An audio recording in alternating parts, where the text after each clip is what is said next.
cette personnalité, 3 étoiles dans le guide Michelin, mérite le voyage.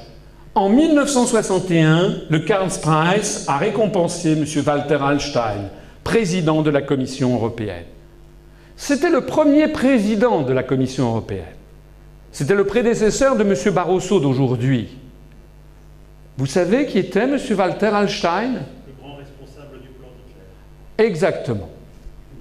M. Walter Hallstein est né en 1901, mort en 1982. Il était professeur de droit, un éminent juriste nazi. Ici, on voit ce qui est écrit. Vous voyez, c'est un certificat qui date du 30 septembre 1935, aux représentants du gouvernement nazi à l'université. C'était le professeur, M. Walter Hallstein, qui écrit, en référence à mon serment d'entrée en fonction, je déclare: dans la période de l'après-guerre, c'est-à-dire après la Première Guerre mondiale, j'ai été membre des organismes suivants.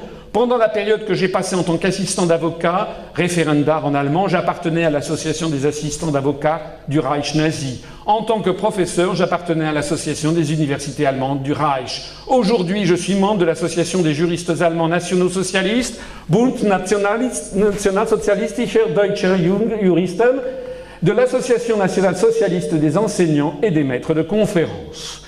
Cet éminent juriste nazi a été ensuite nommé en 1936 par le chancelier de l'université de Rostock, qui s'appelait donc, je ne sais plus comment il s'appelait, c'est le chancelier. Sur la base de l'autorité qui m'est conférée par le ministère de l'Éducation du Reich, je suis au plaisir de vous nommer au poste de doyen de la faculté de droit et d'économie. Je vous demande de m'informer de la personne que vous avez nommée en tant que votre adjoint, Heil Hitler, le chancelier.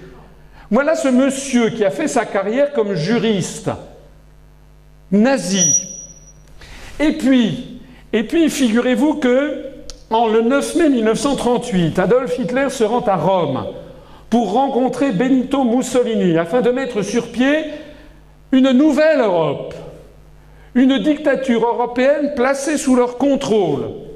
Hitler et Mussolini se rencontrent, décident de bâtir une nouvelle Europe sans frontières qui servira les intérêts du Reich et également les intérêts des grandes entreprises, IG Farben par exemple.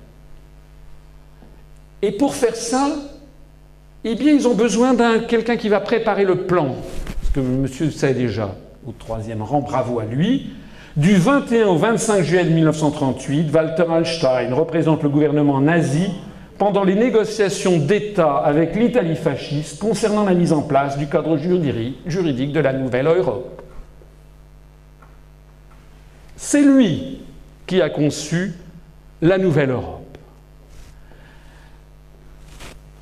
À l'époque d'ailleurs, pendant la Seconde Guerre mondiale, ein Volk, ein Reich, ein Führer, toute la propagande dans les pays sous domination allemande vante les mérites de l'Europe.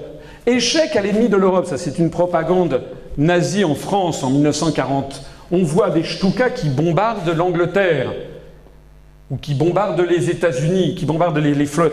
Ici, vous avez un autre qui est Europas Freiheit. Vous avez un soldat allemand qui se bat pour la liberté de l'Europe. Au-dessus, Das neue Europa ist unschlagbar. La nouvelle Europe est invincible. En haut à droite, Europas Sieg dein Vorstand. L'Europe se bat pour ton bien-être.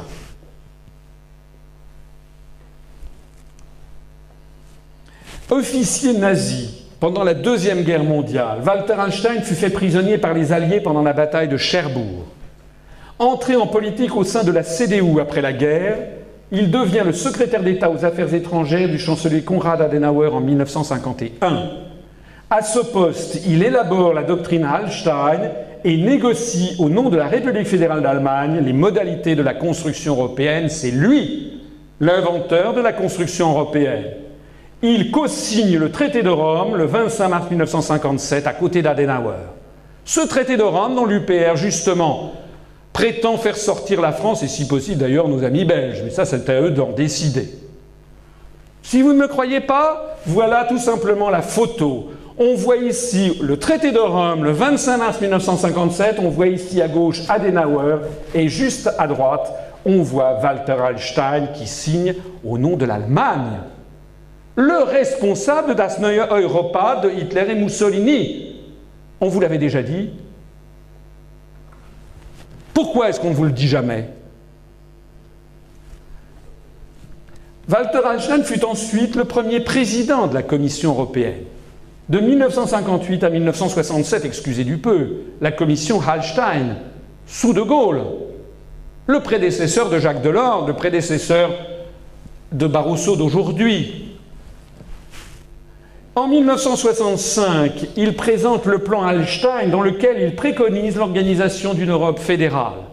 C'est à ce moment-là que De Gaulle va faire la politique de la chaise vide. De Gaulle, ce projet suscite un veto immédiat du général de Gaulle, c'est la crise de la chaise vide. Pendant pratiquement un an, la France n'envoie plus aucun représentant à Bruxelles. Parce que De Gaulle sait très bien qui il a affaire.